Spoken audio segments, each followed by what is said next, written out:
I'm a businessman, yes, I'm an entrepreneur. Ooh, yeah. I'm a businessman, yes, I'm an entrepreneur. Ooh, yeah. I'm a businessman, yes, I'm an entrepreneur. I'm a businessman, yes, I'm an entrepreneur. Ooh, yeah. Crystal Mitchell, do you have my business plan? Just review the pages of my marketing plan. Crystal Mitchell, do you have my business plan? Just review the pages of my marketing plan. Got my capability statement and I'm ready to go. Got my balance sheet, my P&L, my statement of cash flow. I'm a businessman, yes, I'm an entrepreneur. Oh yeah. I'm a businessman, yes, I'm an entrepreneur. Oh yeah. I'm a businessman, yes, I'm an entrepreneur. I'm a businessman, yes, I'm an entrepreneur. I don't need a loan. I don't need a loan. Yes, I need a line of credit. Well, I need a line of credit. Well, see, I'm a businessman, yes, I'm an entrepreneur. Ooh, yeah. I'm a businessman, yes, I'm an entrepreneur. Ooh, yeah. I'm a businessman, yes, I'm an entrepreneur. I'm a businessman, yes, I'm an entrepreneur. Ooh, yeah. Hi, this is Crystal Mitchell. And Gilbert Buchanan, the small business paramedic. And this is the Business Zone, Fridays 3 to 5 p.m. Pacific Standard Time. On morrismedialive.com.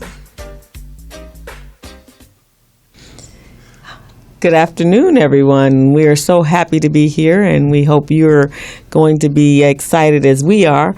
It's been a long time coming, huh, Gilbert? Oh, yeah. This has been a long time coming. It's been many years, Crystal, that we've been working on this. By the way, this is Crystal Mitchell, and I'm Gilbert Buchanan, the small business paramedic, and we're on the Business Zone. So, Crystal, do you want to walk us into this program? Yeah, we're going to... Hopefully we're going to inspire you guys. We're going to encourage you guys. We're going to provide you with tools and resources that will help you build bigger and better businesses. It's important that when you have that concept and that idea for a business, that you're able to tap into all the resources that are out there in our communities and within your peer structure so that you too can be successful.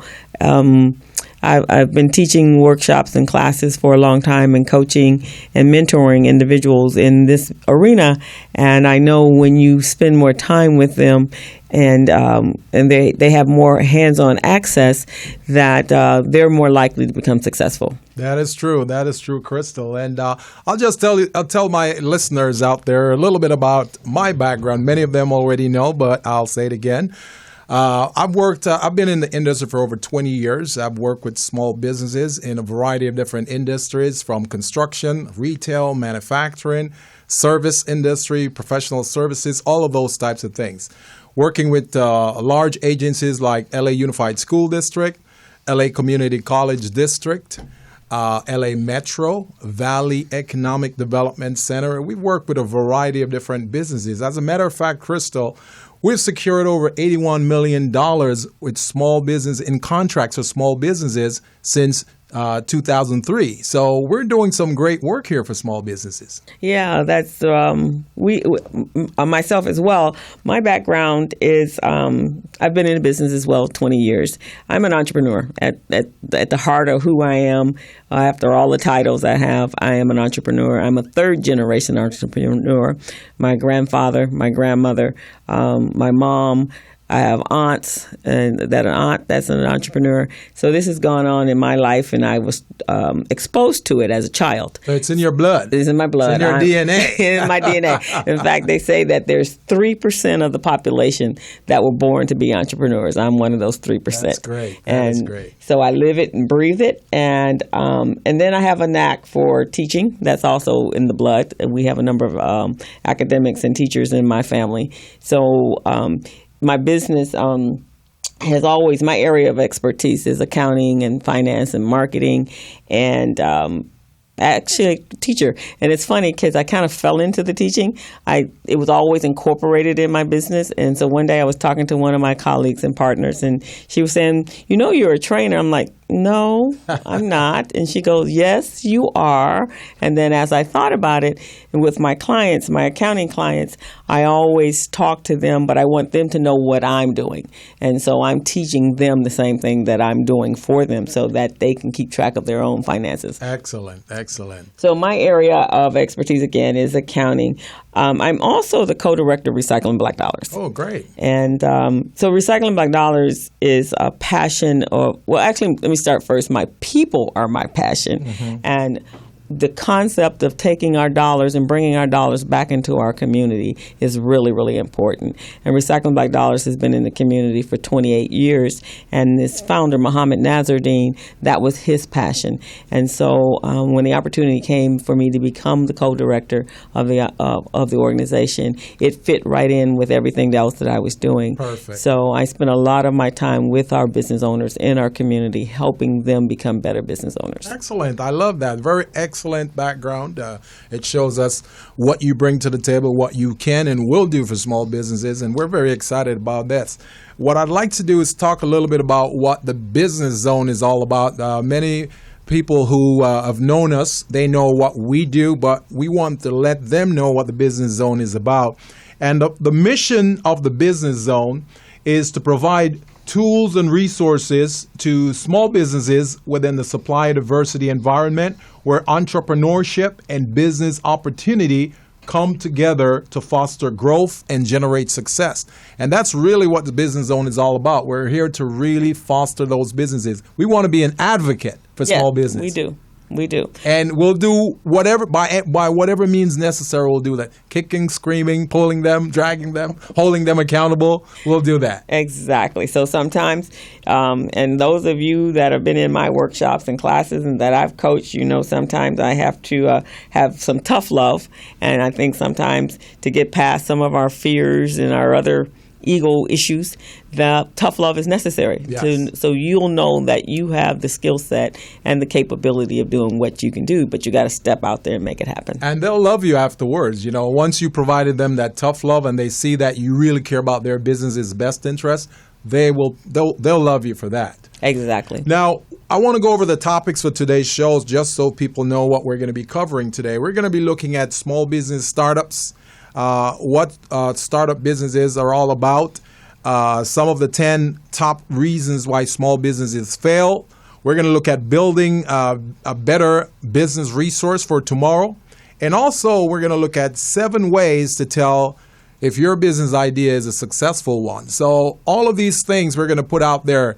And I just want to let the entrepreneurs know that class has begun. So tune on in and ask us any questions. Our phone number here is 323-293-3375. That's 323-293-3375. So you can give us a call. Any questions you may have, give us a call. Crystal and I will be happy to answer. So Crystal, what do you want to tell us today about startup businesses? Well, startup businesses, you have to understand what your marketplace is and what you're trying to do, making sure that the concept is feasible. Yeah. I think, and I'm sure, Gilbert, you've come across this. I've always said that sometimes people fall into business. Mm-hmm. They've had a skill or a talent. Someone told them that they were an amazing chef, and so they just start cooking. And next thing they know, they're in business. But the platform was, the foundation hadn't been set. They hadn't gotten their license. I mean, obviously they had to have a license with the health board if they were doing a restaurant or something, or food or catering. Mm-hmm. But other areas they tend to not pay a lot of attention to. Yes. And marketing is a big thing. Yes. And marketing can make or break your business. Mm-hmm. And I find that with some of the businesses and within our community, that's not even a thought. Right. It's just like, I have this fantastic idea. My family loves my food. Everyone's told me I should go into business, and I just went. If you build it, they'll come, right? Yeah, if they build it, it's come. But then it becomes the best secret in the whole community. Nobody even knows that you exist, but your family and your few friends.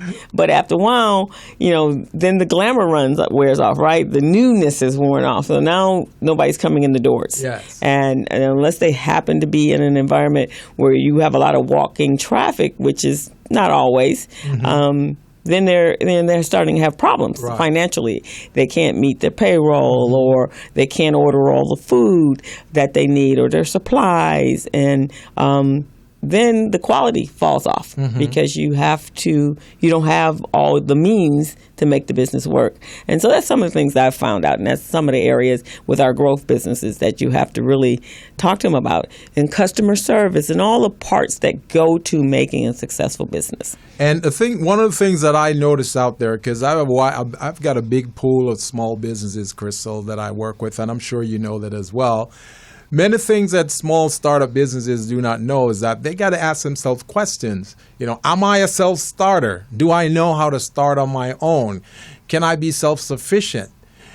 Can I do the things that I need to do in order to sustain my family and sustain my business simultaneously? Many businesses don't think about that because, just like you said earlier, a lot of small businesses think that if you build it, they will come. Right. And it's never that way. Another question they want to ask themselves as a small business is, how well do you get along with people? Yes, that's important. You got to learn how to get along with people, because if you don't, some of these people are going to become ambassadors for you. They're going to tell people about your business, tell them about your product or your services. They're going to refer people to you. So if you have no friends and you have no one really in your corner, it's going to make it a little bit more difficult for you. So, these are some of the things that we notice when we're looking at startup businesses. Now, how good are you at making decisions? That's another question that entrepreneurs need to understand. Many entrepreneurs can't really make decisions on their own. No, they can't. A lot of them really depend and look at other people to make some decisions for them. So we want them to know that making decisions are very good, and strategic partners and lenders and contract providers, they look at those qualities in entrepreneurs and small startup businesses as well. Well, and actually, it's you do a lot of stepping outside of your comfort zone. Oh, yes. If you're an entrepreneur. Oh, yes. If you're an introvert and you're not quite sure how to engage people and how to approach people, then it's very difficult to get your idea out there so people will really understand what it is you're doing. And as you said, if you got to talk to an investor or you have to reach out and find someone to ask some questions about your business, you don't have those skill sets. So, yeah, you're right. And then whether or not you like people, if you have a business that's dealing with the public, then you kind of have to like people. It's not just about your skill or what it is, the service that you're providing. If you have a big problem with crowds or and you own a restaurant and you do happen to have a major following, then you have to know how to service those people and to be friendly with those people, to be welcoming, warm, and opening so that they know that, wow, this person's approachable and I really like them as a person, and I'm going to continue to frequent and support their business, and I'm going to tell everyone else I know. But if you don't have those skill sets, then you have to go out and find out how to acquire those skill sets. And there's many organizations, Toastmasters, excellent for helping you become comfortable in speaking to people and voicing your opinions and helping people understand how to communicate. And speaking of resources, our special guest today, which is Nolan Rollins, from the president of the Los Angeles Urban League, he'll be here in about 15 minutes to share some words of wisdom with us and small businesses. That's another great spot that small businesses can go if they need resources. Yes. The Los Angeles Urban League, they're here, and they've been here for many years, over 94 years, and they've been here for a long time to assist small businesses, and many small businesses need to take advantage of those resources. Another thing that I notice is that in order to be a successful startup and small business owners, they need to be able to plan and organize. They need to understand how to plan. Many small businesses don't have those skills. And if you don't have it, that's okay. That's okay. You want to bring someone in who can handle that for you. And that's why one of the key things, there are 5 things that small businesses need to know when they're starting up. You need to have an effective business consultant. You need to have one of those in your corner. You need to have a CPA. Yes, you do. You need to have an attorney. You do. In your corner. You need to have a banker in your corner as well. And last but not least, you need to have an insurance agent that you can rely on, who can provide you information and show you ways how to maximize on opportunities and minimize your costs for your insurance activities. So these are 5 things that startup businesses really need to know and keep this into their resources so they can access those opportunities. And I really think it's more than just their resources. That becomes your team. Yes. That's the people that you go to tap into their resources, into their expertise to help you do what you do. And in today's world, collaboration is one of the key factors of running a business or an organization or anything. Even if you're just running an event, you want to collaborate with other people, because now you have their resources plus your resources, and then they can tap into their collaborators, and then you can have their resources. So it really creates a really bigger pool. So that village, or is all working together. Takes a village. Takes a village. And so when you look at those people, you look at them as your team. You need to develop your team. Yeah. And one of the things that small businesses need to take a look at also as a startup business, you want to ask yourself, are you motivated? Are you motivated to do this thing? This thing that you're trying to embark on right now, it's not an easy thing. You're going to have to give up a lot of hours and time with your family to spend time with this business. So you want to know, are you motivated to do this? Are you dedicated? I know I spend lots of time starting and running my business. As a matter of fact, my business is called Buchanan and Associates. And Buchanan Associates is a management consulting firm that provides supplier diversity support for small businesses. We do minority and woman-owned certifications. We do management support services, infrastructure development. We help small businesses develop their infrastructure so they can be efficient. We've developed a tool called Small Biz Pro, which is very helpful to small businesses, which today I'm going to give away 10 copies of that software to help small businesses become self-sufficient. They can use that tool to access their documents in 10 seconds or less from anywhere in the world.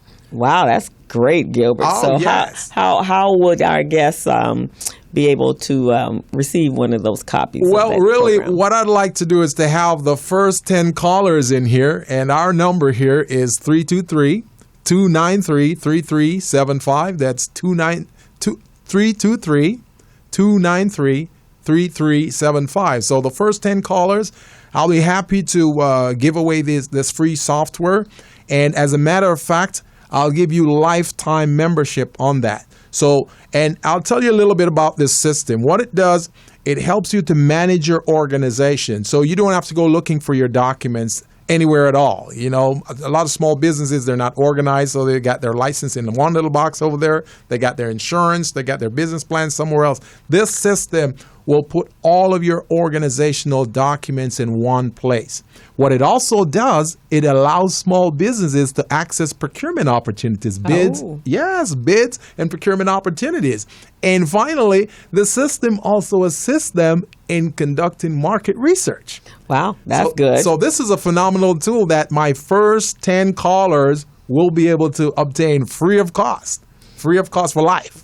I think just what's worth is the market research, because most people have a hard time with the market research. They don't know how to research. They don't know where to go. Market analysis, all of those things. A lot of businesses don't know how to do that. So that tool really helps them. Right. So that's going to be exciting. So guys, you want to call in on 323-293-3375 and be a lucky recipient of this incredible program.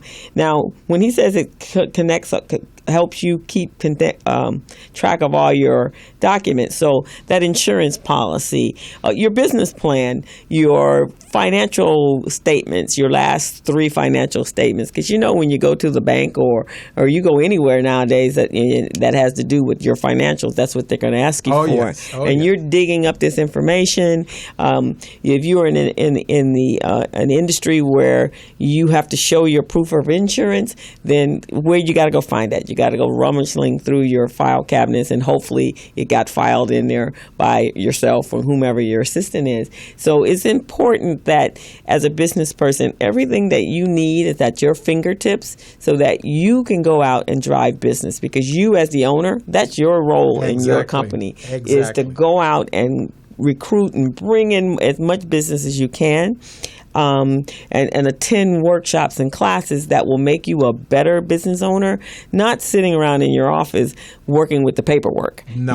If you can have a central location for that streamlines a lot of your duties, your in-house office duties, where then you can spend most of your time outside, because that's where you need to be to drive business. Exactly. And this tool is so phenomenal that what it really does, when small businesses obtain a contract, they can upload those contracts into this system. So later on, they can access this contract wherever they are in the world. If they're in the field working on a project, and the project manager brings up a point that says, "Hey, you know what? This was supposed to be in your contract, and you're not doing it. I'd like you to do this task." And all you can do as a business owner is just download that contract right there and then, using your smartphone, your tablet, your laptop, and look at the scope of work of that contract and see if what this project manager is telling you is actually what you're supposed to be doing. That saves a lot of time. It saves a lot of stress and a lot of conflict. That's fantastic, because I know sometimes when I have someone that I've done business plans for, and I'm asking, and not that I like to do that, because I think people should do their own business plans, yes. But every now and then there's some people that's just not their forte. Yes. So if they can provide me with all of their resources, then I can help put that in the structure that it needs to be in. But here's the thing: when I get to that place and I'll go, "Well, do you have the?" Wow, I don't have that. Yeah. And then we spend all this time where they're trying to search and find out where this information is. Oh, yes. Well, but if they had a tool like yours, yes. it could really, really work for them. I'm telling you, Small Biz Pro is a revolutionary tool for small businesses. Helps to make their lives much easier.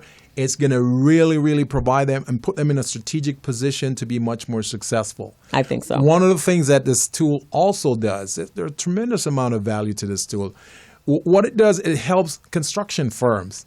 For example, when they're doing their certified payroll, their labor compliance, their contract compliance, the system is set up so that it has step-by-step guidance built in. So even if you've never done a public work contract before, you don't know what type of reports to do for your labor compliance, your contract compliance, or certified payroll, this system walks you through that. And it shows you step-by-step what types of reports. So this is an invaluable tool that small businesses really will benefit from. And we're looking for the next 10 callers to give them this tool for free. So callers, go ahead, give us a call at 323-293-3375. We'll be happy to provide you that opportunity. And as we said at the top of the show, Crystal, our guest today is Mr. Nolan Rollins from the Los Angeles Urban League, and he should be here in about 8 minutes. And he's going to be talking about some great resources as well from his standpoint at the Urban League. And I can't wait to have him on here so he can share some of that with our viewers. Right. So when we come, when we're not at break yet, but when we do, he'll be back with us. I really like Nolan. Nolan's a really, really cool guy. When he came to Urban League a couple of years ago, a lot of my workshops, and I have a collaborative partnership with the Los Angeles Urban League and myself and Recycling Black Dollars. And they've just been wonderful in helping me do what I do with my businesses and with our Recycling Black Dollars, and as well as my helping them. So we've had some fantastic programs programs and workshops that have come out of there in the last couple of years. And he's been supportive of all of that. That's great. Of everything that we've been doing. So that is great. Right. So you guys will be in for a major treat. He's an incredible wordsmith. I can't wait. So if you haven't heard him speak, then you will be quite impressed with him. So let me ask you something, Gilbert. Yes. With some of your clients, explain procurement, and we're going to have more shows and talk about the supplier diversity, but explain what procurement means to the average, not necessarily just the construction business, because a lot of people, I think, feel that that's just an area for construction companies. Okay, Crystal, I'm going to go ahead and address that real quickly. The procurement piece is companies, contract providers, they want to purchase certain items, product or services, and they're looking for businesses to provide those products or services as vendor or supplier. So that process there is called procurement. So when small businesses are looking for opportunities, that's the path they go down. And we try to help them so that they can learn how to do the procurement process.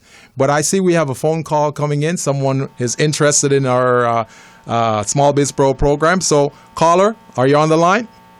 Yes, I'm here. Yes. What's your name, caller? And where are you calling from? This is Ishmael from Dallas. Yes. How are you doing today, Ishmael? Good. Welcome to the Morris Media Thank you.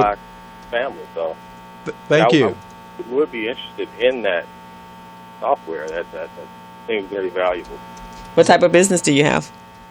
Well, I'm a network engineer, but I'm a small business investor, and also I'm in the process of trying to obtain a Chick-fil-A. So. Wow! How nice. Excellent. So how long you've been in business, Ishmael? About 4 years. About 4 years? Yes, and it's more I invest. You invest. You invest in businesses. Correct, small business. Oh, okay. Well, maybe some of our listeners might want to talk to you to see if you will be happy to invest in some of their ventures. Most definitely. I think that's my calling more of, and eventually I do want my own business. But, yes. Okay. So have you worked with many small businesses so far? A couple of them. One with the clothing line, and a couple dealing with the food industry. Okay. So I want to ask you, what type of challenges or what types of barriers do you see some of those small businesses facing? The major one is, I think, is giving up too quick. On their dream. Yeah. Or even worse is when you make a little money. Yeah. You don't reinvest in your business. Right. And that's one of the things that Crystal and I do. We work with these businesses, help them to understand the importance of building their infrastructure and and also growing the business and reinvesting in the business. Yes. Right. So at one time, I started a business that was was doing pretty well. Yes. And I had a couple of people approach me. Yes. And they were wanted to tell me how I could, how they could make it into millions what I was doing. Right. And they gave me their spiel, and I was listening to them. Yes. And at the end of the time, I told them that, well, I started this business with just a few $100s. Right. So if you can do that for me, what's stopping you from using your own few $100s, starting your own business like this, and making millions? Exactly. And that kind of stops in their tracks, because I'm about business, so yes. You don't always fall for everything. Right. I hear that. What I'm going to do, Ishmael, I'm going to have our contact phone person take your information so we can send you out the link to the software. And I want to work very closely with you moving forward, okay? Okay, good so, deal. If you could just leave your phone number and everything, contact information, that'd be great. Okay, I will. All right. Thank you. Uh-huh. So this is great. That was an excellent call. Ishmael got some great incentives and some great ideas. He's an investor. Many of my entrepreneurs out there might be interested in that. So we're going to take his information off the air so we can make it available if there's other small businesses and entrepreneurs out there. But what we're going to do right now, we're getting ready to take a break, Crystal. Okay, that'd be fantastic. It's amazing. We already burned up 30 minutes. I know, fast, huh? Oh yeah, it's like we just got it. We're just getting started here, and woo. I know we're already 30 minutes in, and we still have so much to go cover. Oh yes. Well, like we said, our guest is going to be Mr. Nolan Rollins, the CEO and president of the Los Angeles Urban League. So when we come back, we will be introducing him, and you guys will be in for an incredible treat. That sounds great. And I know that Mr. Rollins, he's got some great insights because I've been reading up on his bio here a little bit, and I see some very interesting things. So that's excellent. So we'll be back in about 2 minutes. Okay.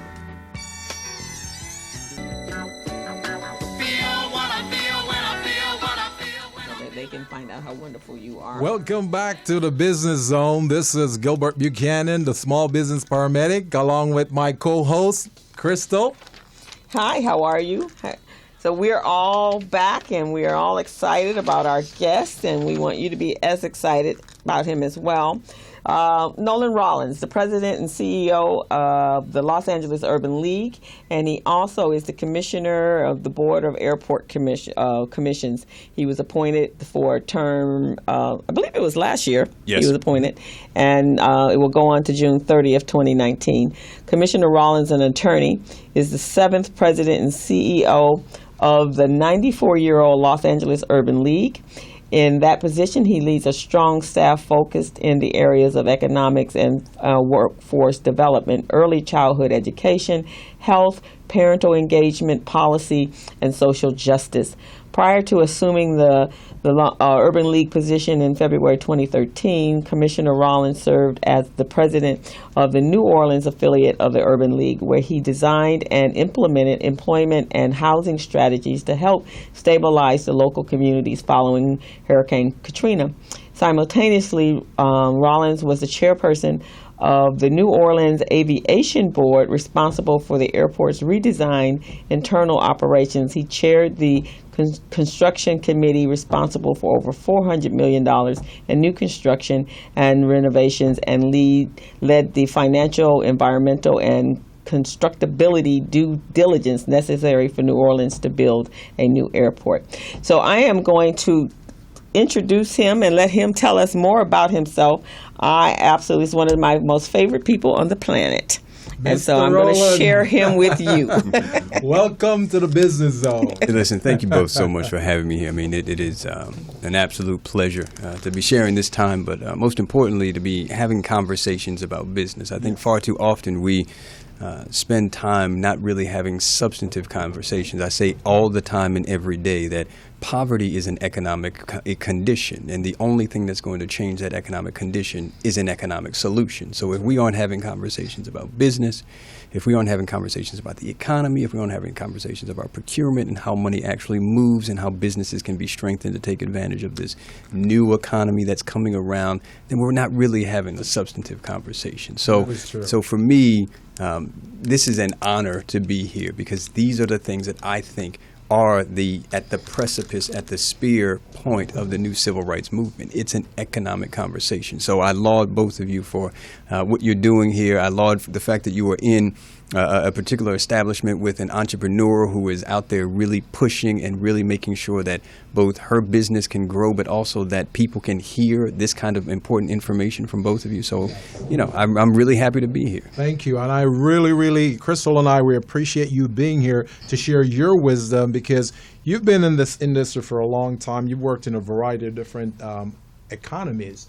And you've seen the difference in one versus the other in the New Orleans environment as opposed to the Los Angeles. So we're just wondering, what do you think are some of the ingredients that helps to build a better business for tomorrow? Yeah.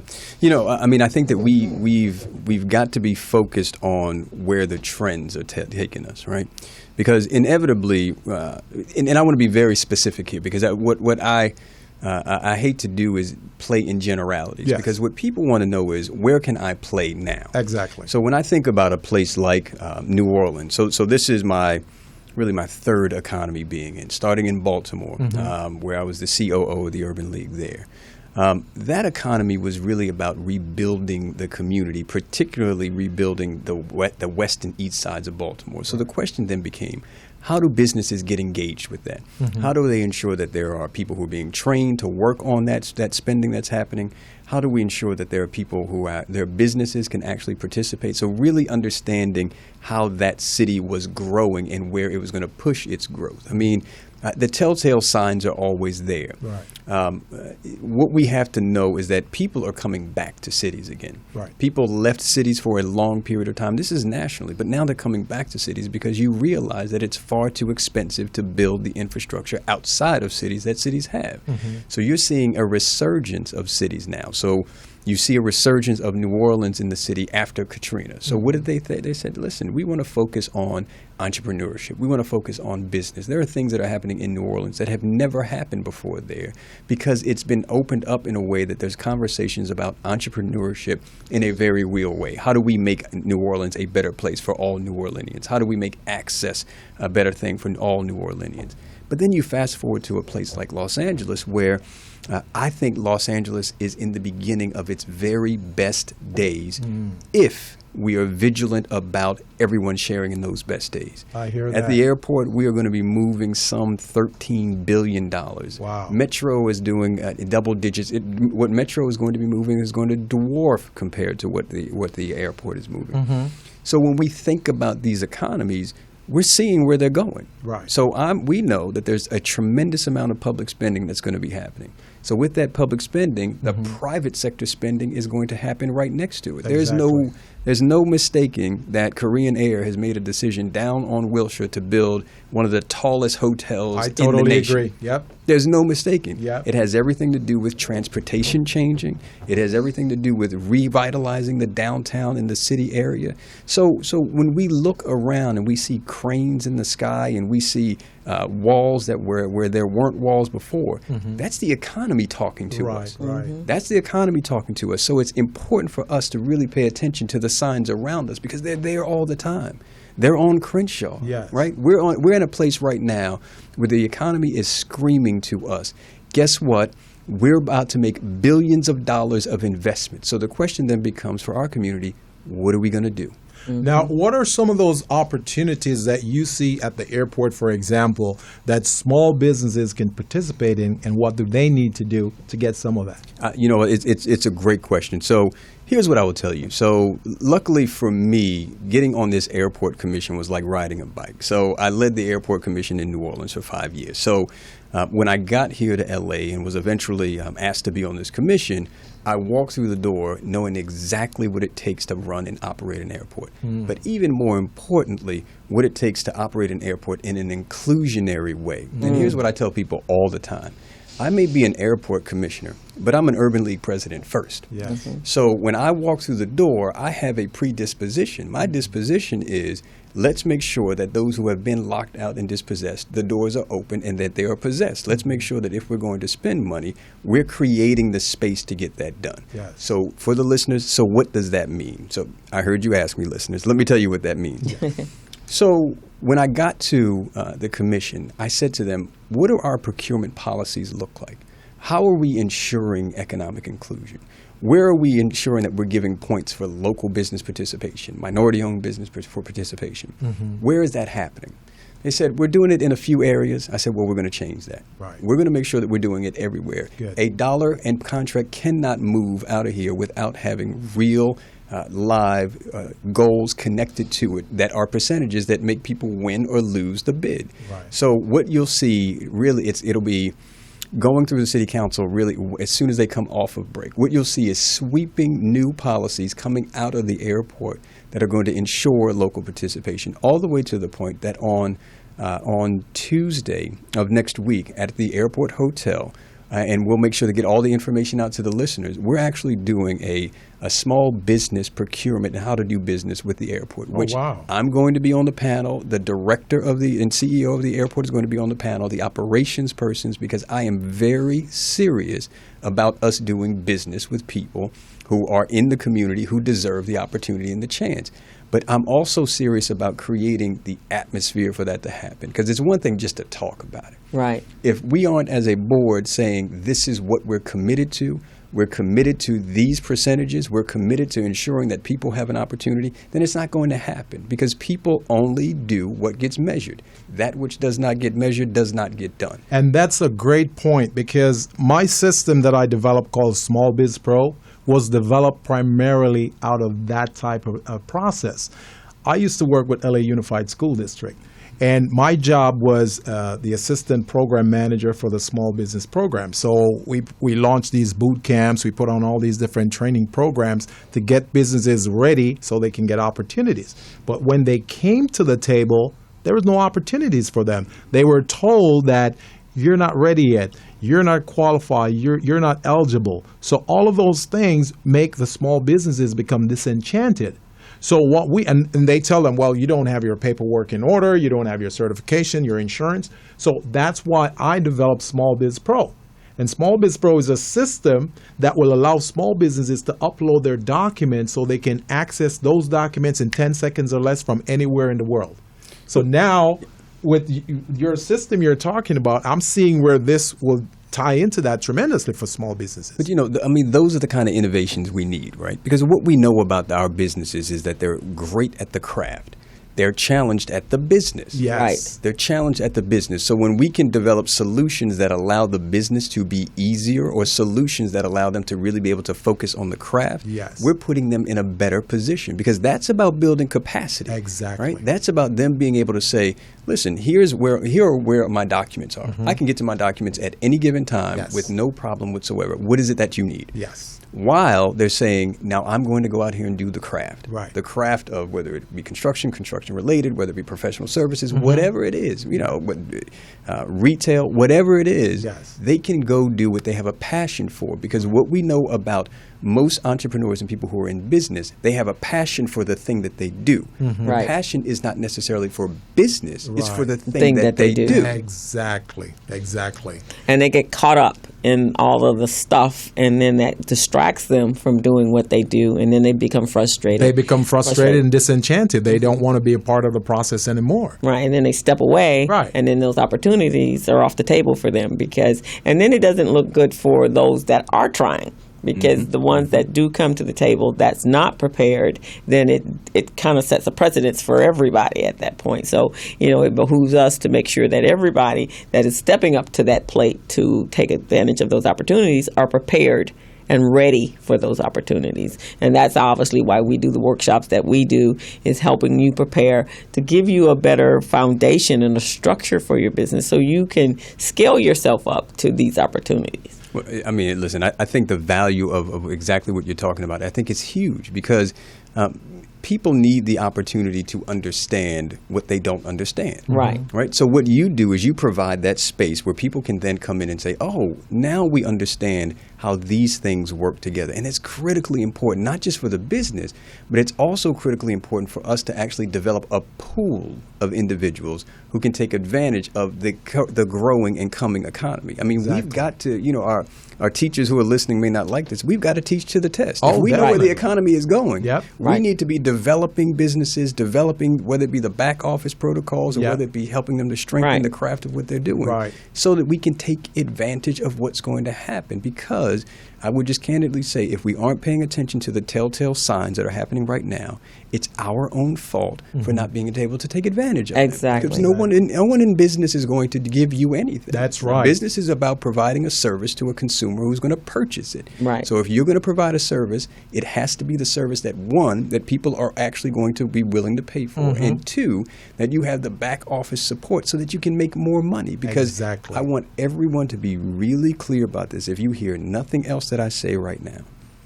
I believe businesses should be in business to make money. Yes. Period. That's the only reason they should That's be there. the bottom line. Money. That's the bottom line. Absolutely money. This is not about charity. It is not about emotion. It is purely transactional. Yeah. How do I get a service into the stream of commerce that you are going to pay for? Right. That's business. Right. That's business. And we should not be afraid to have those cut and dry conversations that are quite frankly emotionless, right? Yes. Where we're not having an emotional conversation about doing business. We're having a transactional conversation about what you're providing is exactly what I need. I'm willing to pay you for what you're providing so that we both get what we need. And those are some of the things that we try. We're using this platform to try to teach and share with entrepreneurs and small businesses, because we want them to understand that this isn't about a privilege that you have or something is supposed to be out there for you. You got to demonstrate that you bring a value to the table. So the consumer will want to purchase your product or services for those values. And that's really what this is all about. When we talk about value proposition and we talk about, features and benefits, and we talk about, all of those different types of things, it's the same types of things that we're trying to do. Absolutely. I mean, and I think those are the kinds of things that we have to focus on. Yes. We've got to focus on strengthening our business pool. We've got to focus on keeping our eye on the potential opportunities that exist out there. And we've got to be where the action is, right? Yes. We cannot assume that the action is going to come to us. It's just not going to do that. Right. So the action is generally in places where it forces you to go look for it. Right. If you don't go look for it, my grandfather would always say to me, I have never seen opportunity knock on my door. Right. You have to go get it. You have to go get it. And it's funny because within our communities and I know I deal with this in a lot of our classes and workshops is, they don't reach to search. I mean, it really is. Nowadays, Google is like your best friend. All you have to do is Google. But I remember the very first, in fact, this is how I met Gilbert. I went to a procurement workshop or subversive supply that was being given, and Gilbert was one of the speakers.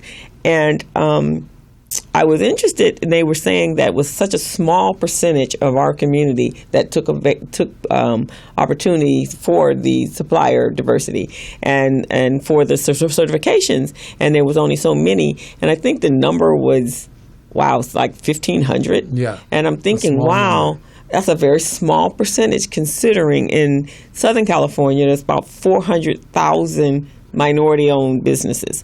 And then if you take the whole state of California, there's over 800,000 and small businesses that are minorities, being whichever one, whether it's vets, but the overall volume of all of them.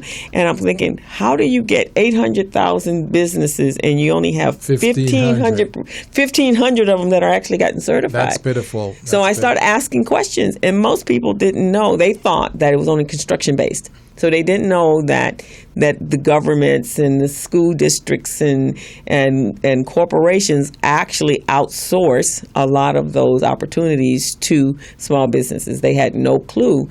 And so that's, again, that information not getting to people when they need it. And when they do hear about it, it's too late. It's like they're on the tail end of the opportunity, and there's nothing you can do with it on the tail end. You're absolutely right. I mean, when you look at a place like an airport is roughly 90 to 93% outsourced. Right. Literally, like everything that we have there that you see there, the vast majority of it is outsourced. Right. It is a private sector contractor doing it, whether it be food, janitorial, airlines, construction, every single piece is an opportunity. And I think that's how we've got to be thinking about this, multiple opportunities. Now, how do those small businesses, when we come back, we want to talk about how small businesses can access some of those resources and also what they need to do to position themselves to get in on some of those opportunities. So are we going to take a break? All right, we'll take a break, and we'll come back in 2 minutes so we can deal with this. And this is a great topic. I'm loving this. Mr. Rollins, thank you for being here, sir. This is great. We'll take a break. You're supposed to. It ain't for you, though. Said I'd be. We got way too much in common. And he blew it. He blew it. Welcome back to the Business Zone. This is Gilbert Buchanan along with Crystal Mitchell and our special guest, Mr. Nolan Rollins from the Los Angeles Urban League and also Commissioner of the Los Angeles Airport. So we were talking about earlier some great things about opportunities in airport and procurement and all of that. And one of the things that we wanted to ask Mr. Rollins real quickly is, how do small businesses get involved in those opportunities at the airport? What do they need to do, and how can they get started? So again, what I tend to do is tell people to look at the end of the game, right? So when we push policy that says you need 25%, you need 10, whatever the policy numbers are, those are all opportunities for people to participate. Now, here's the wrinkle. In order for you to participate, getting certified is critical, because businesses do not get credit toward their 25, 35% unless you are certified. Unless you are certified DBE, unless you're certified if you're in the food industry, ACDBE. So you have to get your certifications, particularly when you're doing things with airports or other public facilities that actually going to make a difference. That's what makes you competitive. So it's not just your craft. It's not just your ability to manage the back office. It's also you being certified, because this is about winning. So at the end of the day, teams are developed that are going to maximize their ability to win. So you'll have your prime, sometimes they'll be African American or minority. You'll have your subs. You'll create this team that when it's all said and done, everything that the municipality says, the box is checked. If it's a box for vets, we've got our veteran business. If it's a box for women business, minority owned, those boxes need to be checked. In order for that to actually make a difference, you have to have your certification. And that is real critical. That's one of the things that we share in our workshops. We tell small businesses that they need to become certified. Many of them think, why even bother? Why do I need to get certified? We're not going to get any opportunities. But listening to Mr. Rollins right here, we can see how critical that is, because if you don't get certified, that's one of the ways of excluding yourself from the process. You don't want to exclude yourself from the process. What you want to do is let the process exclude you, because you know you're ready. Right, exactly. And it's interesting because with Recycling Black Dollars, a lot of our sponsors are corporations like Southern California Edison and Sempra Gas Company and some banks and so forth. So they've actually even checked for us as a nonprofit. They're looking for what are they getting out of this. So we've gotten several questions is, do you guys have a database where if I'm looking for a vendor that can provide a particular service for us, that I can reach out to you and you can bring that person to me certified ready to do business with us. So it's even putting us in a position where we're having to make sure that you get that. So we're going to be pushing harder with that, because that's how we get our funding and our sponsorship, is being able to provide them with what they're looking for. Because no longer can you have a nonprofit and not be able to, it'd be a win-win situation for them and for us. So what are we bringing to the table? It is not just a membership, not just being able to have an event to invite them for lunch. They don't want to eat lunch with us anymore, or to pay for that lunch actually, without knowing that on the backside of that, you guys have a source of supply of people that can provide the services that we're looking for. Right. So that's a focus for us now, is to look for those people. So in my classes, I will be looking for businesses that are more geared and that are in a position to rise to that occasion. Even if they're starting out, what type of business, and let's make sure we can scale it to a place where you can now do business with some other organization or corporation or big business out there that needs what you have to offer. So I think that's probably some of the same things that small businesses will need to do with you. I think the airport has how to do business with the airport meeting once a month. Yes. So that's how they can get involved in that process. That's exactly right. And again, as I mentioned, we're actually going to be doing one on Tuesday at the airport at 1 o'clock. At the airport hotel, Hilton Hotel. Excellent. Okay. So Tuesday's the 12th. Tuesday the 12th. July 12th. July 12th at the airport Hilton Hotel. Okay. And what time is that? It begins at, they're doing lunch. I think it really begins at 12:30. Yeah. Okay. So that's perfect. They can go to the Recycling Black Dollars Breakfast Mixer, which is next Tuesday at 8 o'clock in the morning. Excellent. Have their breakfast and then leave and go to the airport to find out more information. Excellent. Entrepreneurs, are you listening? Small businesses, are you listening out there? Did you hear that? That's a great source of resource for you to tap into some opportunities. Mr. Rollins is here to guide you guys, to provide you guys insight into how to tap into those opportunities. Now, as commissioner of the airport, how do you measure that process? Do you have reports that come out every quarter that you look at, and you look at the numbers, and then you hold them accountable? Absolutely. So what we do is we started in the beginning because the challenge in the past is that there just hasn't been real policy around what the expectations are. So what we've done is we've pushed policy that says we are an airport that believes in being inclusive. We are an airport that believes that we've got to be intentional about making sure that money stays in minority business hands and local businesses' hands. So we've got to procure in a way that ensures that forces the marketplace to actually do what we need them to do. Because here's the truth. The marketplace will change depending on the color you want your house to be. If we say to the marketplace, every single person that you bring in should be wearing a zebra suit, guess what? Every single person that they bring in will be wearing a zebra suit. Right. Yep. So it is about understanding the power of an institution's ability to kind of change the market dynamics as opposed to the market dynamics changing what we do. Exactly. So what we say is, with the moral and economic authority, here's how we're going to make sure that this happens. Right. But then after that's done, after they say to us, okay, we're going to make sure that we meet your percentages. We're going to get that done. We have our team here. Then we get monthly, them coming back to us, the staff coming back to us and saying, here's where we are on these percentages. Here's where we are on these numbers. Now, what I would say to you is we're about to spend billions more than we've ever spent before. And what that means to me is we've got to continue to beef up our own capacity to monitor and measure those things. Because the last thing that you can do is go back and get it after it's done. Right. When it's done, it's done. It's so done. I want to know throughout the process, where are we? And if we aren't where we're supposed to be or where we need to be, what are we going to do to fix that? We cannot wait until it's already done, because when it's done, it's done. There's no opportunity to ensure that there's going to be participation. So I think it's really incumbent upon us to, one, create great policy that says, look, we're going to make sure that there's local participation. Two, make sure that we're getting monthly updates about where we're going. And three, if there are things where we see that there are challenges where we're not making what we're supposed to make, somebody's got to bring a solution to us. Yep. You got to bring a solution, because the answer can't be no. The answer can't be we can't get it done. Right. There is a solution if you try hard enough. Entrepreneurs, small businesses, you're listening to the Business Zone with Crystal and Gilbert. And we're here with the commissioner of the Los Angeles World Airport, Mr. Nolan Rollins, and he's also the president of the Los Angeles Urban League. These are some great information that is being disseminated right now.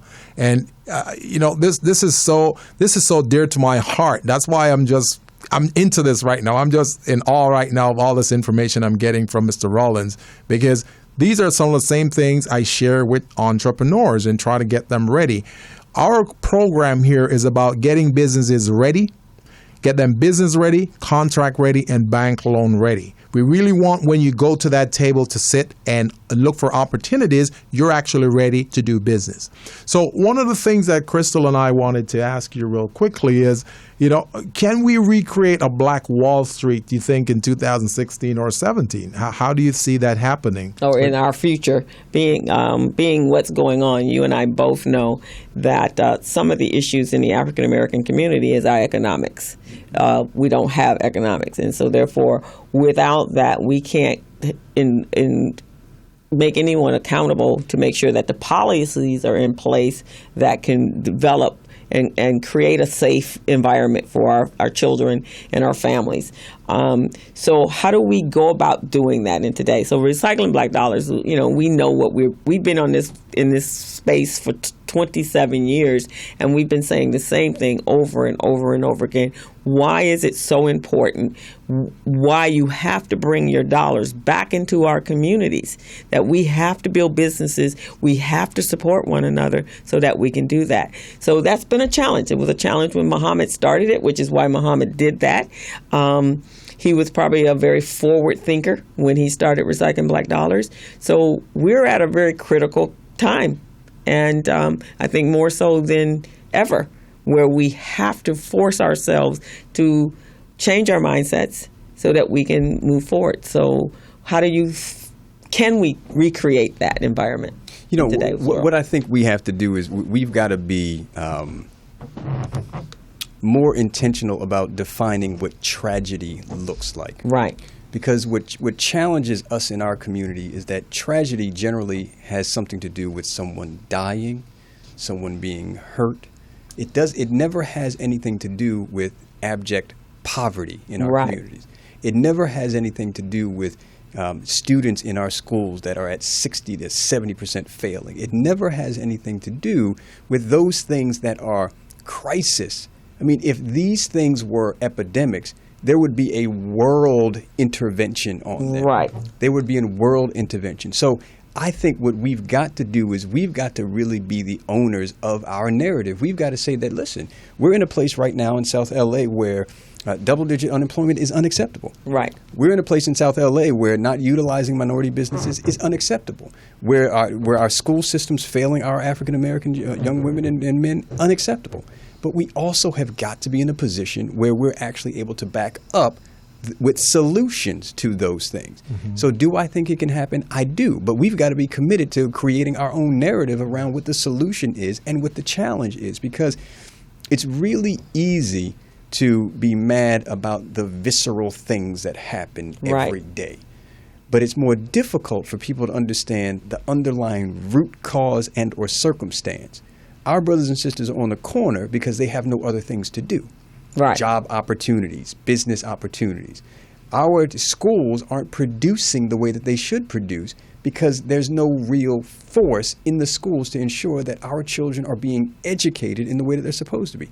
These things are, I think, critical to our survival. They're critical to our survival. I mean, we're having conversations about challenges with communities and police officers. We need to be having conversations about communities and police officers and the economy and our schools and all of these things because they are so interconnected. Yes. But what's most difficult for us is to march for this kind of stuff. Mm-hmm. Right. Because this is the stuff that makes a difference. Yes. Yeah, exactly. Yes. That's very good. That's very good information. I personally believe and agree with a lot of what you say with regard to us doing what we need to do in the minority community, whether you're Latino, you're Asian, you're Black. It doesn't matter which ethnicity you belong to. We got to work together and build these resources and make sure that we strive ourselves to become self-sufficient instead of having to depend on, rely on other outside sources. And we've got to be the owner of our own story. We got to write our own story. We got to be our own destiny. Exactly. So this is really powerful. Yeah. It's really powerful. I mean, listen, when people talk about Black Wall Street and people talk about what happened in Tulsa at that time, what we've got to remember is that's an economic solution, right? Yes. When you talk about Black Wall Street, you're not having a conversation about how many mothers are hugging sons, how many fathers are kissing children. Yeah. You're talking about an economic condition. Yes. Right. So my position is simply this. Again, poverty will not be cured by a hug. It is an economic problem that needs an economic solution. So when I hear things like Black Wall Street, I'm simply saying to myself, we need to condition our minds in a way that we're bringing economic solutions to our problems, as opposed to just emotional solutions to our problems. Yes. Because when we're fighting emotionally, the rest of the marketplace is fighting economically. That's true. And you have everyone taking the money out while we're just mad on the sideline. That's right. And that's not going to get us where we need to be. That's not where our power actually is. Our power is in our ability to describe and define our challenge and describe and define what the solution is going to be, and make sure that has an economic lens that ensures that people move from the position that they're in to where they're going. I talk about this train all the time and the trains that they're building and those things. And what I fundamentally have said is that, listen, for me, building these trains is not about moving a person from one place to another. It's about moving them in their station of life. Yeah. Exactly. So if they can get access to a job in another place, it's moving their station in life. If they can get to places that they could not get to before, it's about moving their station in life. The train is just a mechanism or a tool to get you there. Right, exactly. That's all that is. Right, it's just a tool to get you there.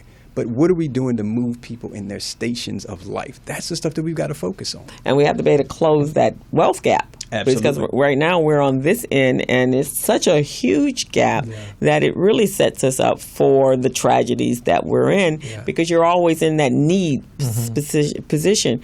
But entrepreneurship is the tool that actually grows economies. That's it, because you're creating new businesses. When we had a recession in 2008, 2009, there were a number of businesses that closed, a number of occupations, a number of industries that will no longer come back because there's no more place for them. They've been displaced by what's the new and the new trends. And so a lot of, I think, is our businesses, when we're thinking of a business concept, you need to think of a business that's of today that can grow in today.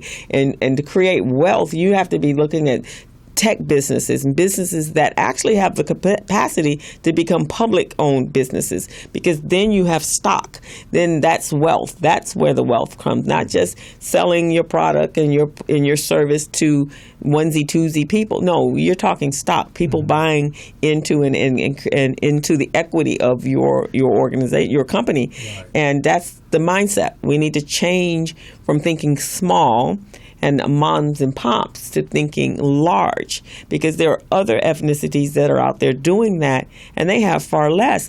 When you look at India, which their poverty and the number of people that they have living in their country succeeds ours on every level. But that Mumbai and New Delhi, they have become the most wealthiest with the tech industry. That's good. That's a serious point right there. And for those of you who just joined us, we're on the Business Zone, and Crystal and I, Gilbert Buchanan, the small business paramedic, we're here with the president of the Los Angeles Urban League, Mr. Nolan Rollins, and he's also the commissioner of the Los Angeles World Airport. And, you know, he's sharing some vital information with entrepreneurs, how they can access resources and opportunities at the airport. Now, Mr. Rollins, I want to ask you this question right here real quickly. At the Urban League, you have a variety of different programs for entrepreneurs and small businesses. What are some of the programs that you think that is available right now that can assist many of the small businesses in our community?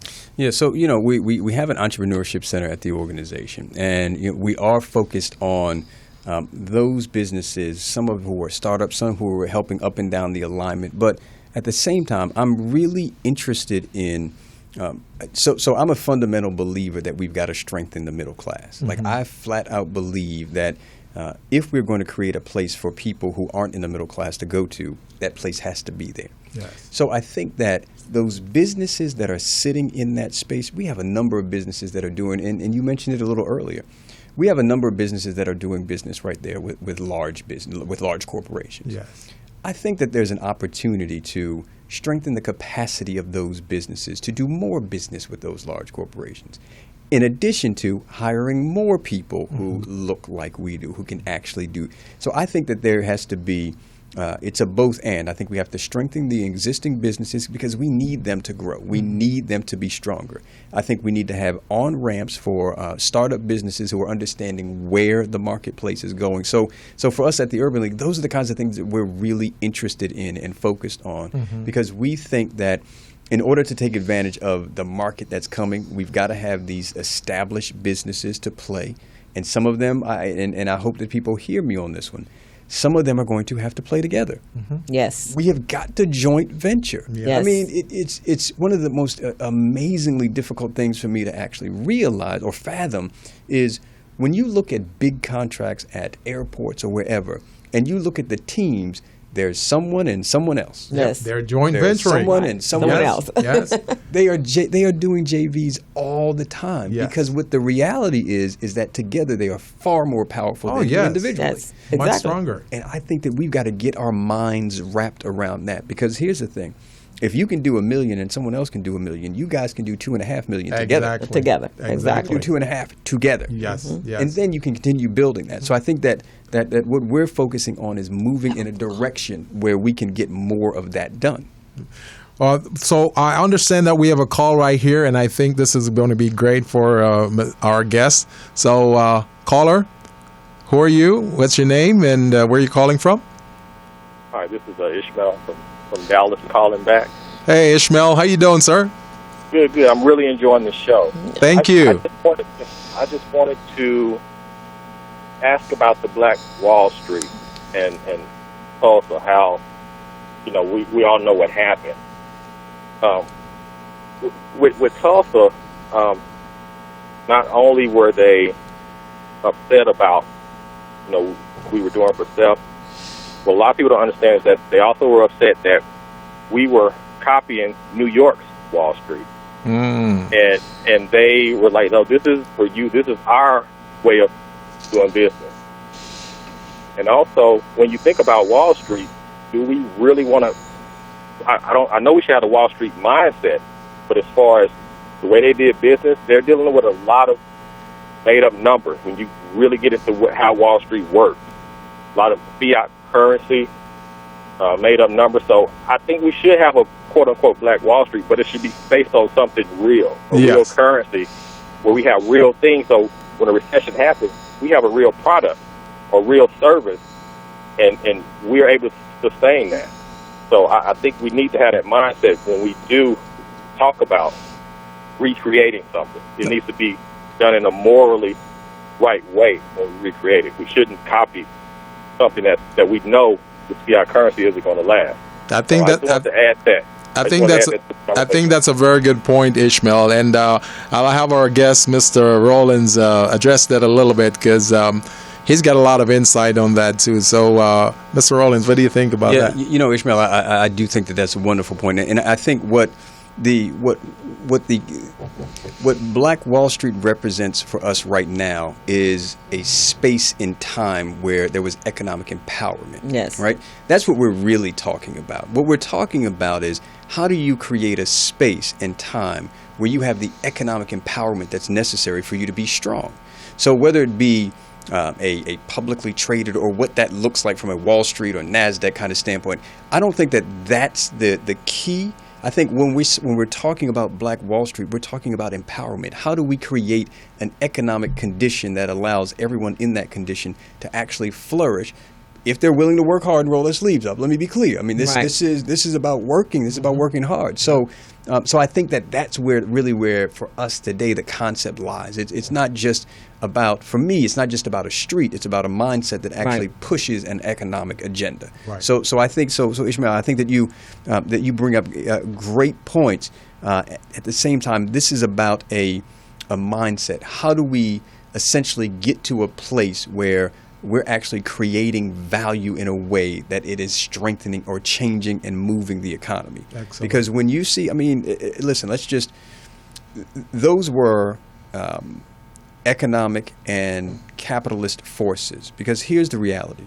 The reality is when you create something that is challenged to another system, when you have a business that's in competition with another business, one or two things is going to happen. Either they're going to continue to be able to go, they're going to fight all the time. Mm-hmm. Someone is going to try to destroy the other because at the end of the day, it's about dominating market share. Exactly. It's about dominating market share. Yeah. So when we look at that time, the difference is the time in America, right? The difference is it wasn't just about a battle, an economic battle between a New York Wall Street and a Black Wall Street.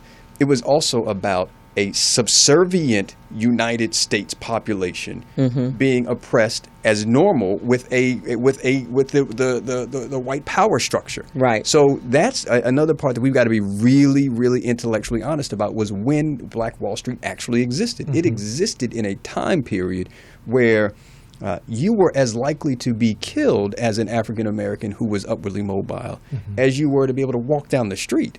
So when we look at the disruption of that kind of thing, we've got to be honest with that. It wasn't just an economic collapse. It was a human collapse purposefully. Right. Purposefully.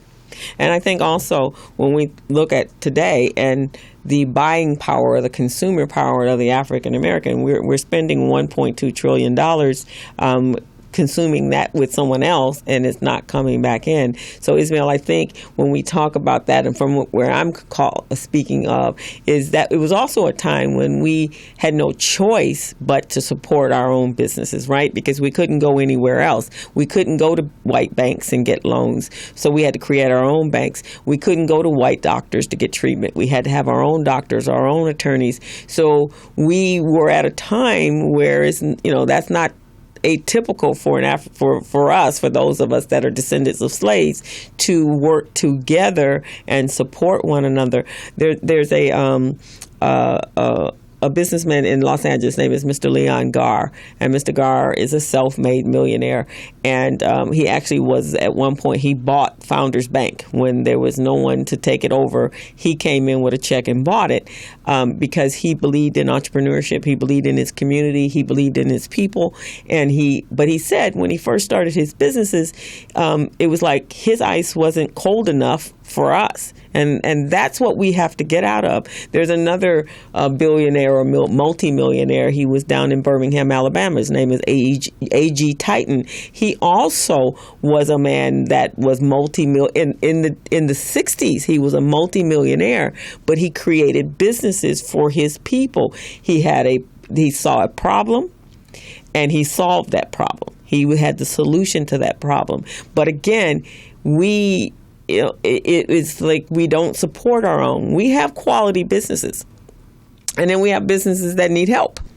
But and that's why we're here, right? Is to help those businesses become quality businesses. And that's why I'm thinking that what I'm hearing here today is excellent. I'm thinking that what you just said about the spending power of the African American market and the spending power that we know exists within the Latino market, it's a $600 billion spending power. We should be able to come together. Those two groups should be able to come together and maximize our capacity instead of having to wait for opportunities from somewhere else.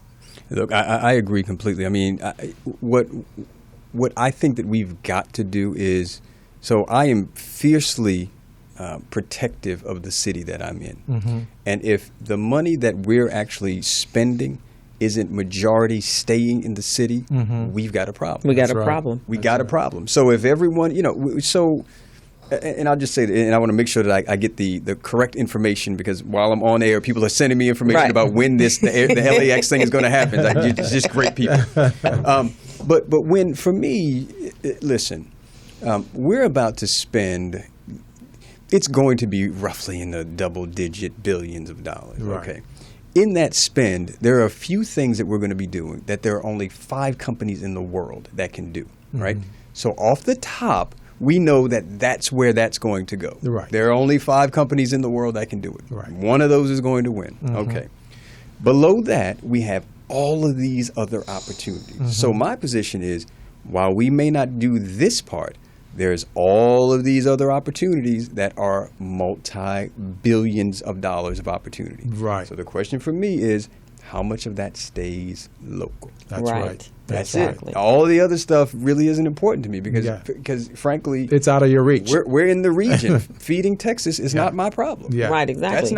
We've got to feed LA, South LA, we've got to feed our economic beast with the money that we're generating here. And if we're not doing that, shame on us. Yeah. Right, exactly. And I think on a national level, all our organizations and people of any organization, the Urban League or any of the organizations that are working to better the business community, we all should be thinking that. What is going on in our place, in our state, making sure, because if we each do that, state by state, region by region, we can make some major inroads, I would think. And we don't have to accomplish the whole world. We just need to deal with where we are. Right. So if you're a business owner in your city or your state, regional, you want to make sure. But as a business owner, I think George Fraser says that money is green. Yeah. So you want to be able to, your services or your products to be bought by everybody. And we're in a global world now. So you don't have to just sell in your community.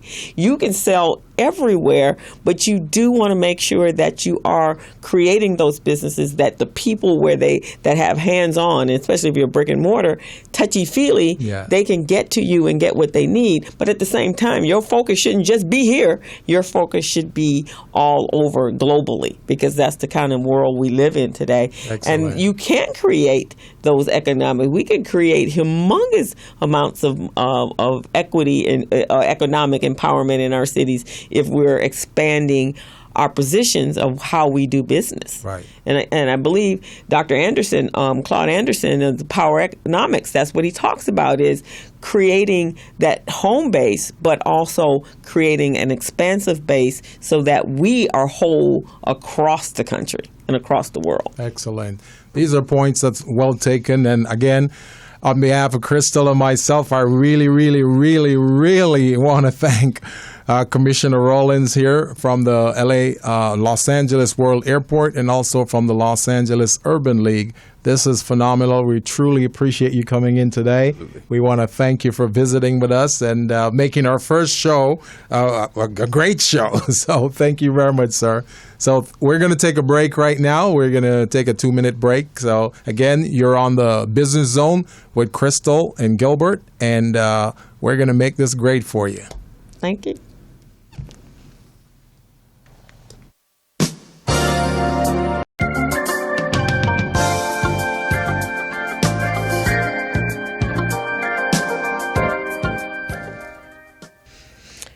Well, we're back, and wow, wasn't that fantastic? Nolan just provided us with so much wonderful information and the opportunities that's coming to Los Angeles.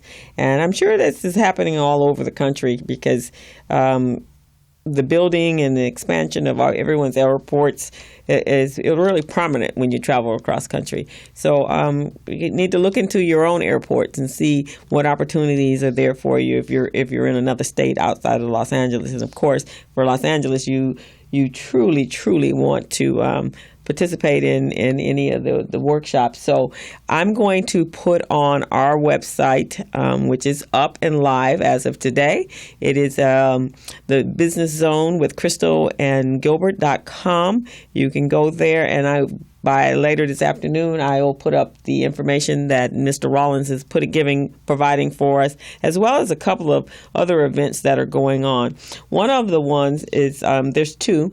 I'm participating in both of them. I'm going to be one of the teachers at the Los Angeles Urban League and Network for Teaching Entrepreneurship Biz Camp. This is my third year working with this particular program, because just as important it is for adult entrepreneurs, it is very important for us to plant the seed with our young people very early on about entrepreneurship. I think so too. That's our future. Oh yeah, that's definitely our future. And we need to start fostering and grooming them. And grooming them. So one of the things, I've always worked with kids in some capacity in my career. And so right now, there's two organizations that I'm working with kids. But the one that I'm going to be teaching is going to be the Nifty Biz Camp, and it's July 25th to August 5th. The Network for Teaching Entrepreneurship provides programs that inspire young people to stay in school and to recognize business opportunities and to plan for successful futures. So this summer, Nifty is partnering with the Los Angeles Urban League to host an accelerated version of Nifty's award-winning Owning Your Future curriculum called Biz Camp. Biz Camp, sponsored by City Foundation, teaches the entrepreneurial mindset, and that includes innovation, self-reliance, comfort with smart risk alongside of traditional business skills, marketing, supply and demand, and expense management. All the things that our adult entrepreneurs are doing, but this is for the kids. But encouraging our students to see themselves as the driver of their futures and providing them the skills. So this camp is going to take place as a 2-week summer camp for kids between the ages of 14 and 18 to be held at the Los Angeles Urban League from July 25th to August 5th. Daily. They come in the class from 8 o'clock in the morning, just like a job, and they leave at 5, and we will be teaching them entrepreneurial skill sets. Love that. And within the 10 days, these kids will come out with a business plan. Oh, beautiful. And they'll use that business plan to compete it's like a Shark Tank. They will get up and pitch their business, and they will have a pitch presentation, and then there will be cash awards funded to the first and second and third place prizes. That's amazing. And that's from this camp, and then at that point they're eligible to participate in the regional and then the national competitions. So this is my 4th year. This year I will be one of the primary teachers. I'm going to Nifty University in a couple weeks to learn the curriculum and teach it in that format. And I'm excited, and this is That's something great. really cool. This is our 3rd year. We usually teach 25 kids. So we're looking for kids right now. We need to fill up some spaces. We want to have 25 kids. So if you have a child that is excited about being an entrepreneur or interested in becoming an entrepreneur, you can email Bonnie Thomas Jeter at BT-Jeter at the Los Angeles Urban League. That's LAUL.org, or call her at 323-299-9660, extension 2212. It's a phenomenal program. The kids have an amazing time, and to watch them come in without any not even the inkling of idea of what it is to be a business plan, to be an entrepreneur, and then to leave out and become that. Wow, it's a pretty awesome experience. That's amazing. And as one of the instructors, it's an amazing experience to be with them. And we're also looking for those of you that would like to be a mentor or a coach, a volunteer for an hour to come in and talk to the kids. So if you're interested in that, you can contact us at the BusinessZone with Gilbert and Crystal.com and send me some information, and I will get back to you. Our phone number is 323-906-7004. You can contact us there and email us if you have an interest. We really like to expose our kids to other entrepreneurs that look like them, so that they understand and know that there's a mentor, there's people that care, and people that are really interested in helping them to become that person. Excellent. I also want to do a quick shout out here for the California Hispanic Chamber of Commerce, of which I'm the procurement chairperson. And I was appointed to that position last year, December 2015. And we've been doing some great things for woman-owned businesses and Latino-owned businesses within the community as well. And the California Hispanic Chamber of Commerce, they're having a kickoff for their convention, the 37th annual convention, which is going to be held in Riverside. And it's going to be held at the Riverside City Hall at 3900 Main Street in Riverside. And this event will begin at 11 a.m. On the 15th. That's next Friday, July 15th, and it's going to go way beyond 7, 8 o'clock at night. This is going to be a great event. There'll be press conferences, elected official roundtable. There'll also be the kickoff reception. And this is so phenomenal, Crystal, that what we do is we had 4 RFPs that went out recently on this. Wow. Where we're looking for small businesses within the community to participate on those. I'm not sure if it's as closed yet, but they were looking for entertainers. They're looking for printers. They're looking for photographers. And they're looking for small businesses who can make awards.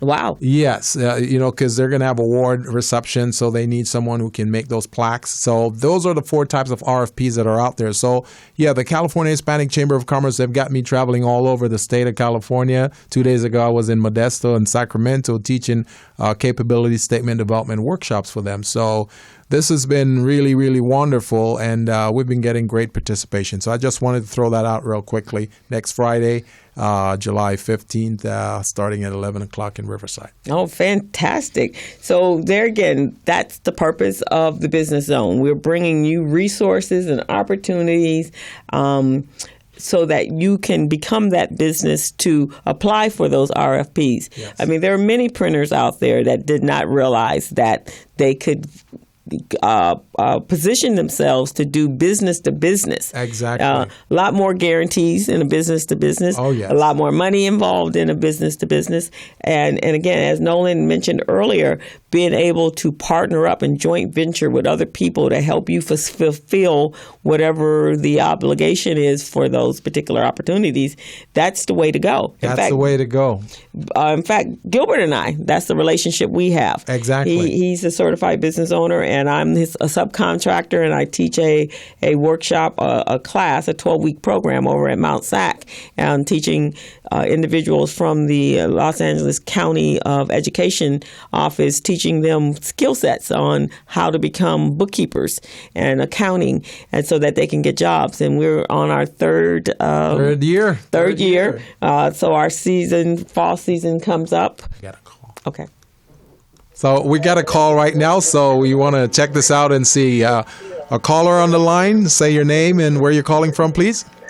Hi, Gilbert. It's Marjorie Gale from Los Angeles. Hey, Marjorie. How you doing? I'm good. Congratulations to you and Crystal. Thank you, Marjorie. Marjorie is one of my closest associates. We go way back. Thank you, Marjorie. I'm so excited for you guys. Thank you. So how are we doing so far? Great. And I really want to touch on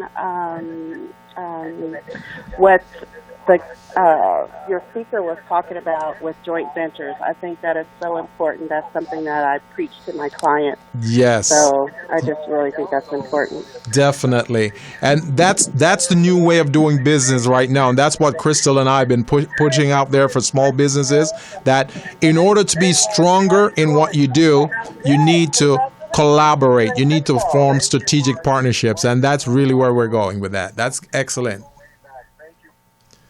So we're happy that you call in, Marjorie, and we're hoping that you'll continuously be a listener and a supporter of our program and send many small businesses to us so we can help them to build their capacity so they can become business ready, contract ready, and bank loan ready.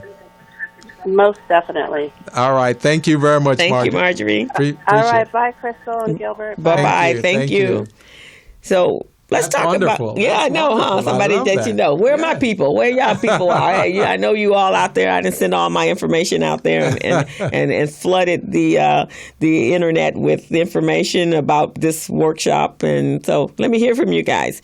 So, Gilbert, let's talk about, because Nolan was talking about the opportunities. Yeah. So let's talk about what it takes. What type of businesses can succeed, and what are the 7 ways to tell if your business is in that position to be succeeding? Last week when we came on the Rollout show, I had made a comment that some of the businesses that I work with, when they come into a workshop that I have, I'm encouraging entrepreneurs to think bigger, to think broader. Yeah. Through if you're going to be in a T-shirt business, and it's not that I have anything against T-shirt business, but be in a T-shirt business that is a branding business. Mm-hmm. You're the T-shirt you're the people that come and create the T-shirts for the BusinessZone, right, or you create the T-shirts for Morris Media. So being able to go to and do business to business, that's a much more secure opportunity, because that person is probably going to come back. It's not going to be a one-time visit. They're going to come back and they're going to order large volumes of whatever it is they're looking for. So be that person, because those are the people that can do RFPs, because they may, at the National Latino Association, may want T-shirts for a conference. Right. Then you want to be that person, the manufacturing person, the silk screening person. Right. So that's basically what I was implying. If you're going to get into business, because there's a lot to go into business. It can be initially, there's no funding out there for you, so you're really funding your own businesses. Right. So if you're going to do that, and the sacrifice that you're going to make in that first 3 to 5 years, then you want to make sure that the rewards on the other side is far greater than what you would have had if you were working for someone. And I think one of the things that you were trying to share with the listeners last week on the program was that if you're going to manufacture or distribute T-shirts, you want to make sure that, one, you have the capacity to handle large volumes, because T-shirt business is a volume business.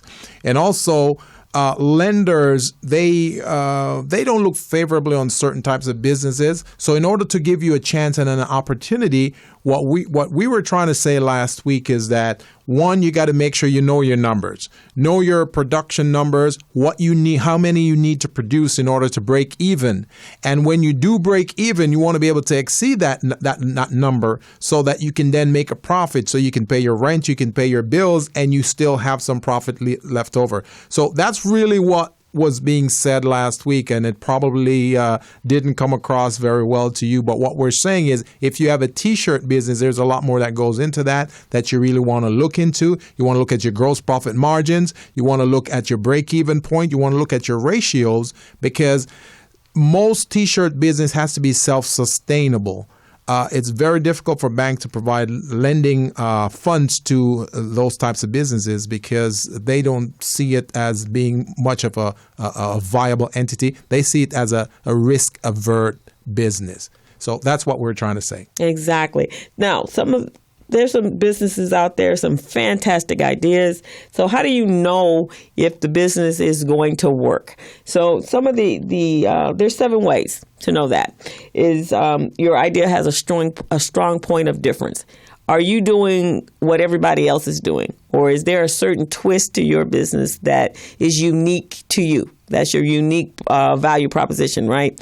So you want to look at that. And is it a business that people can go, wow, I want that? When are you going to start that? You already know you have some people or a marketplace that is already interested. And is your business solving a problem? Do you have a solution that you can solve a problem? Because that is the key, right? That's the key, right? Because if you create a business that people have to have, not that it's a luxury, it's a have to have. Yeah. Food is a have to have. Housing is a have to have. So if you're creating businesses that people have to have, and not a luxury business, so in any given economic downturn, you're going to still eat. You're going to still need housing. You're going to need still gasoline for your vehicle, or a bus or transportation, a bike. Those are that are tested across time. It doesn't matter what's going on. So when you're thinking of your business, is it a have to have? And one of those things that we want to add to that, which I taught in my workshop 2 days ago when I was in Sacramento and Modesto, is one of the participants asked me, okay, so my business, it solved a void in the marketplace. And I said, that's great. The purpose of us being in business is to solve a pain in the marketplace. So if your void is big enough to become a pain, then yes, you're in a good business. You're in a good business. And that's something you want to look at. If it's not a pain that you're solving and solving that pain better than your competitor, right, then you know that there's something you want to look at in order to get it addressed properly. Right, exactly. And you want to know, is your business hard to copy? Is it something hard to copy? If everyone can have that same business, they can put you out of business. So you got to be constantly being innovative, being able to grow to that next level, not being stagnant where you started. It's got to have the growing part. It's got to have legs to it. The other areas, do you have hard evidence that there's a demand for it? I mean, when Facebook came up, he had a bit of a demand. There was, what was the other one that was out there? That was MySpace. MySpace. So MySpace was a platform, and at one point the only platform. But then when Facebook came up, it had some arms and legs that, it basically MySpace didn't have. It didn't have, and it put MySpace out of business. So you don't want to be, you want to be able to be the disruptor and not the one that's being disrupted. And again, what that did, that solved the pain much better than the competitor. Exactly. So your own unique proposition in it. And that the marketing is growing. Is it going to tap out? Is it going to be, remember pagers? Yeah. No longer a need. Once cell phones came on board, no longer a need. Right. Even flip phones. I think I just read the other day, even BlackBerry. Now that's been tried and true in the business community, that one type of phone that BlackBerry used. Now they're phasing that out. So is the market constantly growing, wanting more, needing more, and can you meet that marketplace? Right. The market, will it accept your price? Because sometimes we think, this is the best deal in the world, so I'm going to charge $1,000 for it. But really, who's willing to pay for that? Who's going to pay for that? And are you going for the luxury marketplace? Yeah. Do you have what it takes to be able to sell in the luxury marketplace? Yeah. So you have to ask yourself all of those questions. You got to know who your target demographic is. Exactly. You do. And that you can reach that target. You can know who they are. Yeah. But do you have the network that can get you to that marketplace? Because that's not everybody. Yes. Right? And then the final one, do you have the ability to convert the idea into a business? That's a very good one. Right? That's a great good one. A lot of people have ideas that they think should become businesses, but they're not really businesses. They're a hobby. Exactly. When you do a hobby and you're not being paid for it, or their clients are not willing to pay you for it, that's a hobby. As a hobby. And then can that translate into a business? Can you elevate that or scale that up into a business? Yes. And it be able to sustain employees and all the other the financial solve the pain in the marketplace. Solve the pain in the marketplace, or is it just for that particular instance for those particular people? Yeah. So those are some of the things that when I have a business plan class, that's what I help you address and help you identify, so that you're not wasting your time and your energy, because what that does is it creates you to be discouraged. Exactly. And you may have a fantastic idea, but being open, and I think, and you probably have gotten this, people come up to you, I want to start a business, Gilbert. I want to start a business. Okay, so what is it? I can't tell you. You can't tell me. Yeah, because somebody might steal it. Really? So how are you going to develop this secret business? How are you going to conduct market research? How are you going to do test market? You're going to do case studies. How are you going to do focus groups?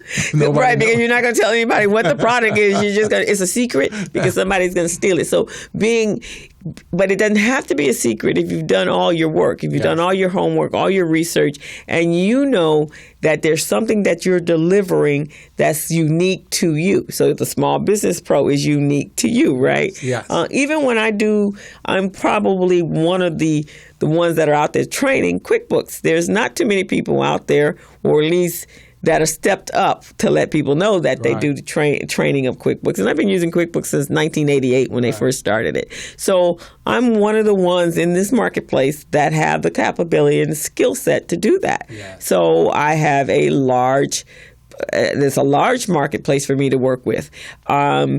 I am actually looking for new bookkeepers and people that would like to learn how to use it, so then that we could bring on a staff of people to teach what we're doing at some of the other schools. That is excellent. So that would be great. So if anybody out there in listening land are interested in learning how to teach and be a trainer with that particular program, we're open to, and I'm open to teaching you how to do that, so we can bring you on as part of our team to help out. So before this 2 hours went by really quick. Amazing. So 13 minutes left. I know. So I want to let you know that I have a business plan class that's going to be starting August 23rd. It's going to be 8 weeks. It's going to be from 7 to 8:30 at the Los Angeles Urban League, which is at 3450 Mount Vernon Boulevard in Los Angeles. But the uniqueness about this class is there's going to be two classes a month that you will meet me in person, and then the other classes are all going to be done online. Excellent. So you don't have to be in Los Angeles. Even the in-person classes are going to be recorded so that you will have access to those. So if anyone across the countries that want to come participate in my class or be a student in my class, then I would love to have you. You can, again, contact us at the BusinessZone with Crystal and Gilbert.com, or call me at 323-906-7004. And the information will be up on our website, which is at BusinessZone with Crystal and Gilbert.com. And I'd love to have you as a class. In my class, I have a lot of fun in those classes, and it's just amazing to see how many people actually come out of it with the business plan intact. And I have a number of success stories that I will share with you, and actually have them on the show as we move forward, to let you know what the process was and how much fun. And next week we really have a fun show, because the kids that have been in some of our previous biz camps, they're going to come out next week. Good. We've got about 3 or 4 kids that are absolutely a delight. They're going to come and share their experience.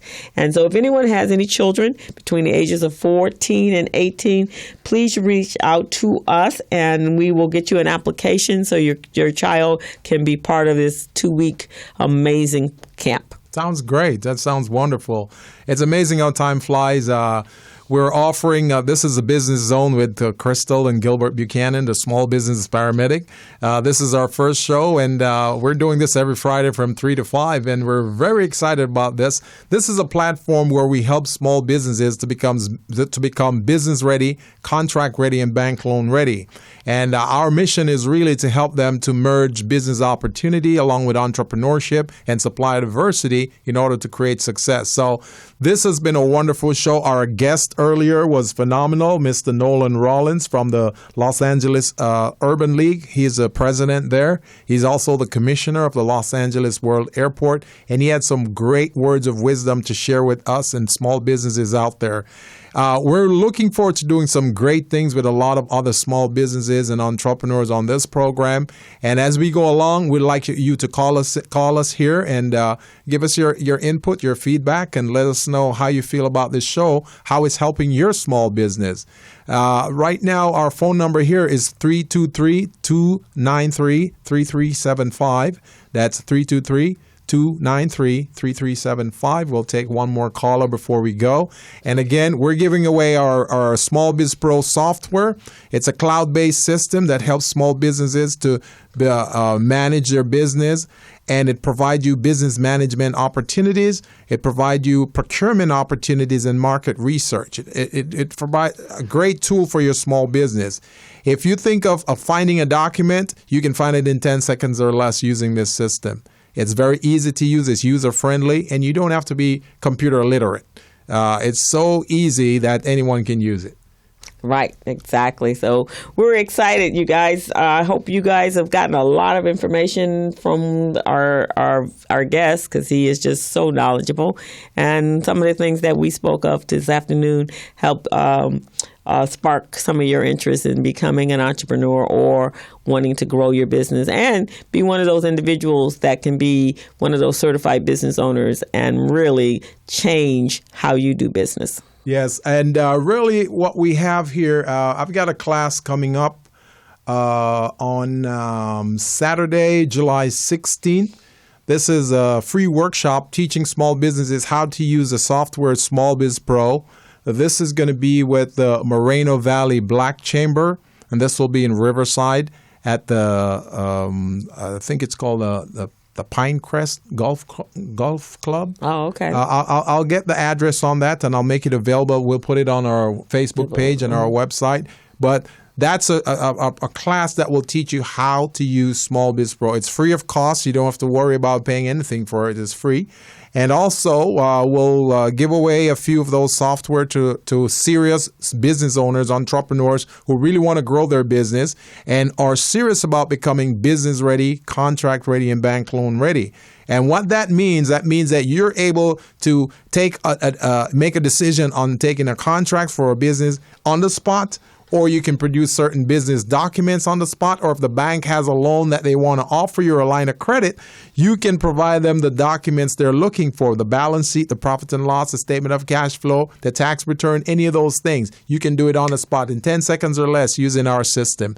So that's what we do here for small business. And Crystal, this has been a great ride today. It has been. So you guys can like us on Facebook at Facebook, the Business Zone with Crystal and Gilbert.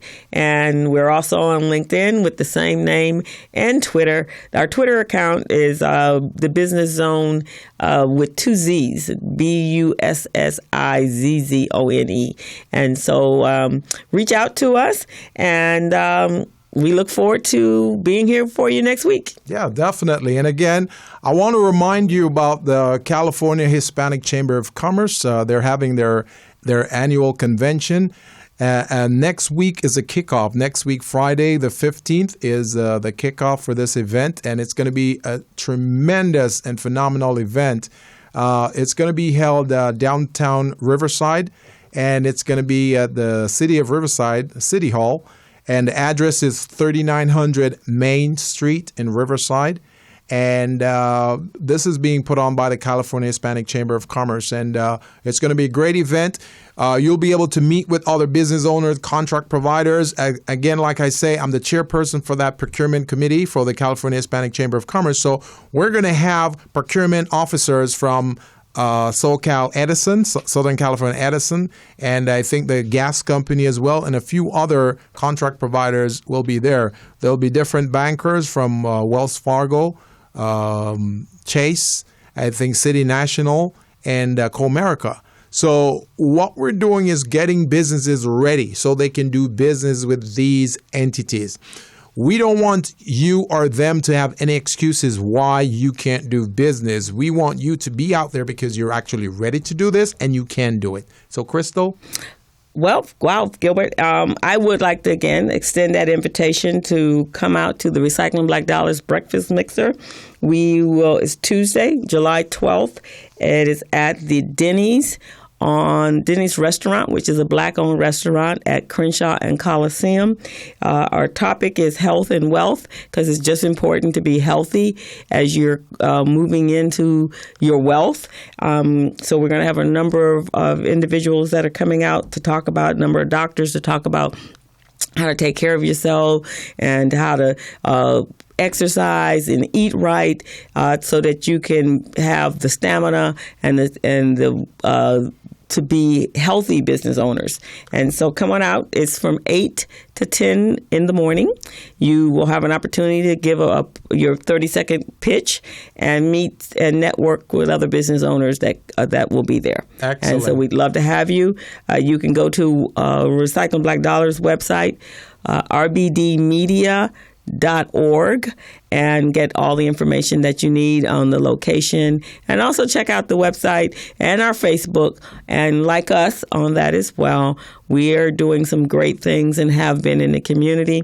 Another great thing that we're excited about, Gilbert, is Recycling Black Dollars is that resource guide where all the black businesses are referenced in a directory. So if you're looking for a particular type of business, but we're getting ready to take that and have a mobile app developed, and that mobile app will allow you to advertise in that space, have a link that goes directly to your website.